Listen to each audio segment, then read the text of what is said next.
उत्तराखंड का पावन स्थान ज्योतिर्मठ या जोशीमठ, बद्रीनाथ धाम का प्रवेश द्वार, जहां 8वीं सदी में आदि शंकराचार्य को ज्ञान प्राप्त हुआ और फिर यहीं उन्होंने 4 धामों के 4 मठों में प्रथम मठ ज्योतिर्मठ की स्थापना की। इसके अलावा पूर्व में उड़ीसा के पुरी में वर्धन मठ, पश्चिम में द्वारिका का शारदा मठ और दक्षिण में मैसूर में श्रृंगेरी मठ का उन्होंने शिलान्यास किया, नींव रखी।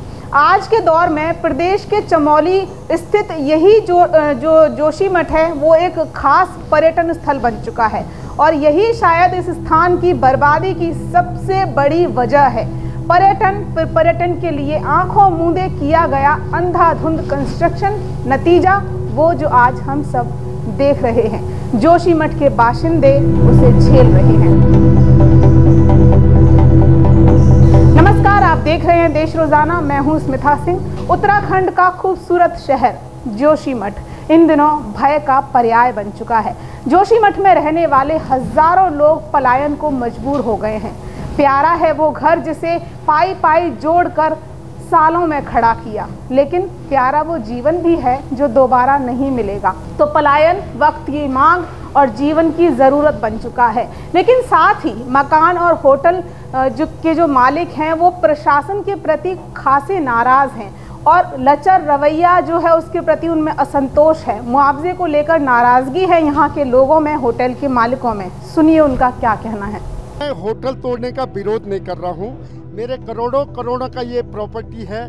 मैं इनको ये बोल रहा हूँ कि भाई देखो, मेरा बद्रीनाथ के तर्ज पे मेरा मुआवजा सेटलमेंट किया जाए। तोड़ो ना, मैं कौन कर रहा हूँ, मैं तो सरकार का सहयोग करूँगा। होटल का स्टेप वाइज डिमोलिशन करने के लिए CBRI की एक्सपर्ट टीम ने हमें बता दिया था।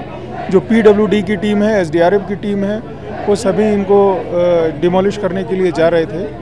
लेकिन जो होटल के ओनर हैं उनकी अभी कुछ बातें रह गई थी। पूर्व में तो ये सहमत हो गए थे, लेकिन अभी कुछ बातें हैं CDO के द्वारा, CDO चमोली के द्वारा इनसे बात की जा रही है और उस पर जल्दी निर्णय आएगा, उसके बाद कार्रवाई करेंगे।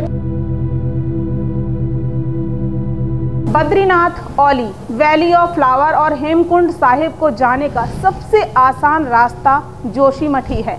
इस रास्ते से चीन की सीमा तक जाया जा सकता है। जिस तरह के हालात हैं उसको देखते हुए जियोलॉजिस्ट्स का कहना है कि यहाँ आशंका जताई जा रही है कि शहर कभी भी किसी भी दिन एकाएक धंस सकता है, ज़मींदोज़ हो सकता है। इन्हीं आशंकाओं के मद्देनज़र जिला प्रशासन ने इसे असुरक्षित क्षेत्र घोषित कर दिया है। यहाँ के आपदा संकट के नज़रिए को देखते हुए बेहद संवेदनशील इलाकों को खाली कराया जा रहा है।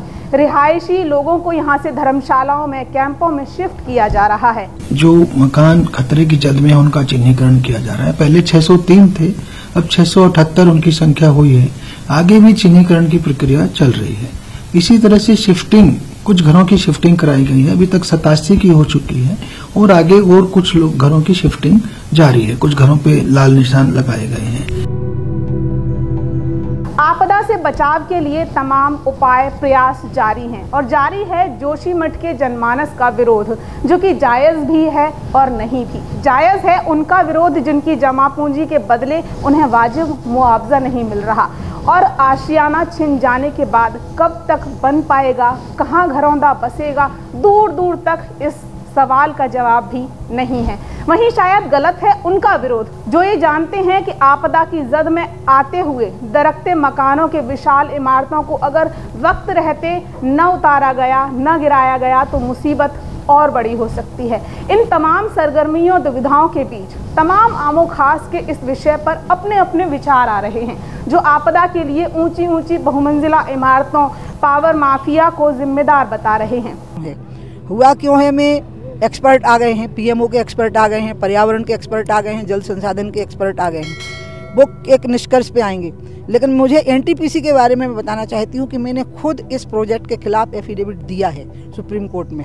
वो दिया है 2017 में, जिस पर पर्यावरण मंत्रालय और ऊर्जा मंत्रालय ने सहमति नहीं दी, क्योंकि उन दोनों मंत्रालयों की सहमति चाहिए थी। मैंने कहा था ये प्रोजेक्ट इरिवर्सिबल लॉस है, अपूरणीय क्षति है, इसको रोक दीजिए।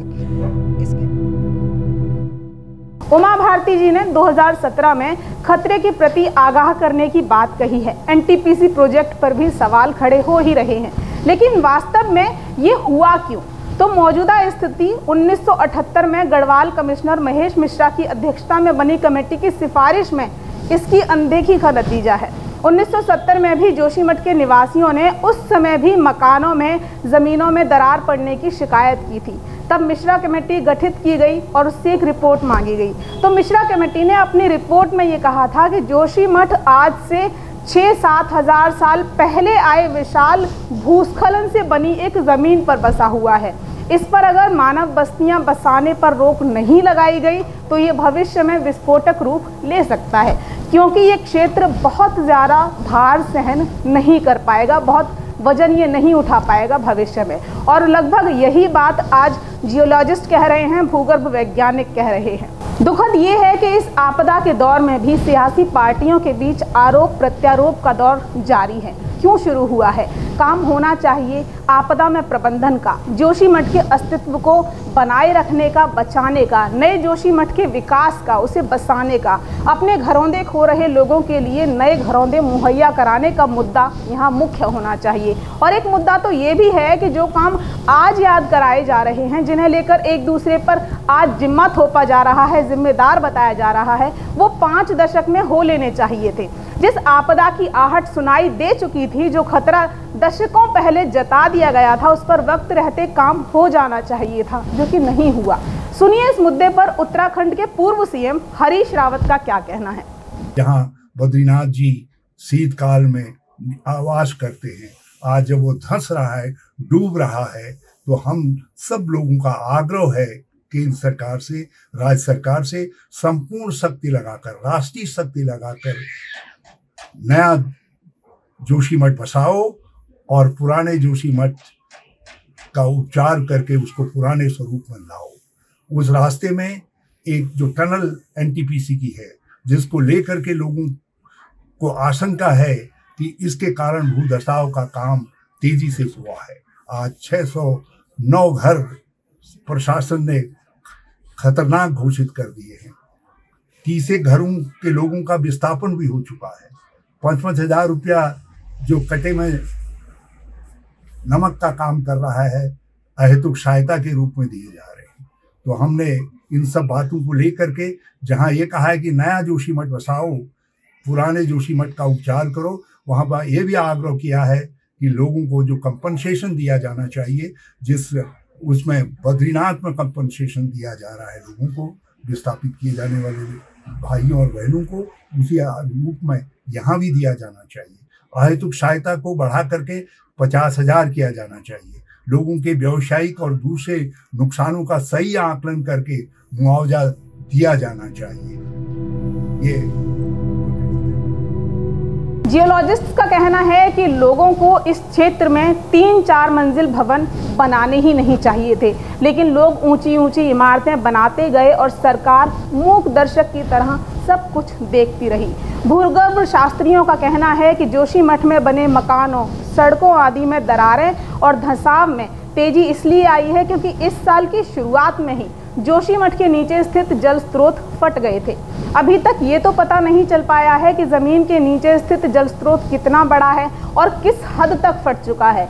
जब तक इस मामले में पूरी स्थिति साफ नहीं हो जाती, तब तक सिर्फ राहत और बचाव कार्य ही किए जा सकते हैं। लोगों को वहाँ से हटाकर किसी दूसरे स्थान पर बसाया जा सकता है। स्थानीय लोगों और भूगर्भ वैज्ञानिकों का मानना है कि हिमालय क्षेत्र में बन रही चौड़ी सड़कें, थर्मल परियोजना और विभिन्न विकास कार्य हिमालय क्षेत्र को खोखला कर रहे हैं। सड़कों को चौड़ा करने के लिए बारूद बिछाकर पहाड़ों को तोड़ा जा रहा है। इन विस्फोटों के कारण पैदा हुआ मलबा नदियों और घाटियों में छोड़ा जा रहा है, जिससे नदियों का बहाव क्षेत्र बदल रहा है और वहां झीलों का निर्माण हो रहा है।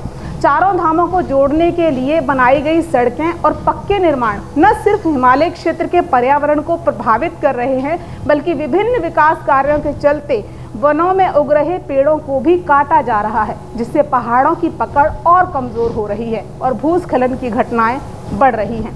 कुल मिलाकर आज जोशीमठ आपदा के जिस मुहाने पर खड़ा है उसके लिए इंसान की अपनी विकास की योजनाएं, अपनी बनाई गई तमाम अंधाधुंध गतिविधियां, बेरोक टोक हुआ कंस्ट्रक्शन और उस पर आंखें मूंदे बैठी रही सरकारें और प्रशासन का लचर रवैया ही जिम्मेदार है। इतने पर तो प्रकृति अपना प्रकोप दिखाएगी ही। जोशीमठ में फिलहाल आपदा से पार पाने का एकमात्र उपाय या विकल्प है स्थानीय निवासियों का विस्थापन। बेशक ये एक मुश्किल काम है, लेकिन आंखों देखी आपदा के आगे जिद बनकर खड़े रहना इंसान को प्रकृति से जिता नहीं सकता।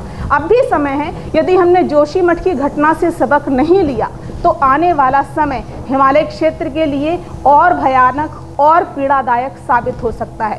सरकार को इस दिशा में सख्त कदम उठाने की ज़रूरत है, वो भी तत्काल, तभी हिमालय को बचाया जा सकता है। अभी के लिए इतना ही। फिर मिलेंगे आपसे ऐसे ही किसी गंभीर संजीदा मुद्दे को लेकर, उस पर विस्तृत जानकारी को लेकर। देखते रहिए देश रोजाना। चैनल सब्सक्राइब नहीं किया है तो भाई सब्सक्राइब करिए, वीडियोस को लाइक और शेयर करते रहिए। नमस्कार।